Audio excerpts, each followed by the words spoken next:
রাসূলুল্লাহ সাল্লাল্লাহু আলাইহি ওয়াসাল্লাম বলেন, যে ব্যক্তি আমার 40টি হাদিস আমার উম্মতের কাছে পৌঁছাবে তার জন্য আমি কিয়ামতের দিন বিশেষভাবে সুপারিশ করব। সুবহানাল্লাহ। নাম্বার 2, মানুষের মধ্যে যারা মৃত্যুকে বেশি করে স্মরণ করে এবং তার জন্য প্রস্তুতি নেয় তারাই সবচেয়ে বুদ্ধিমান। নাম্বার 3, প্রত্যেক জিনিসের জাকাত আছে, আর দেহের জাকাত হচ্ছে রোজা। নাম্বার 4, যে তার সময় আল্লাহর জন্য ব্যয় করে না তার জন্য জীবন অপেক্ষা মৃত্যু শ্রেয়। নাম্বার 5, যারা সব সময় ইস্তিগফার তথা ক্ষমা প্রার্থনা করে তাদের সাথে উঠা বসা করুন, কেননা তাদের হৃদয় সবচেয়ে কোমল হয়। নাম্বার 6, তুমি যত সিজদা দিবে আল্লাহ তত গুনাহ তোমার মাফ করে দিবেন। সুবহানাল্লাহ।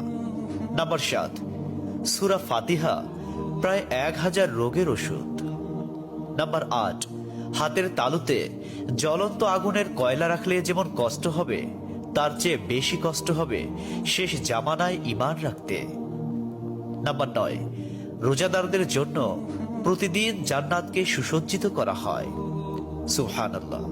নাম্বার 10, রাসূল সাল্লাল্লাহু আলাইহি ওয়াসাল্লাম বলেছেন, কিয়ামতের দিন সব নবীর চেয়ে আমার উম্মতের সংখ্যা বেশি হবে এবং আমি সর্বপ্রথম জান্নাতের দরজা খুলব। সহিহ মুসলিম, হাদিস নম্বর 196।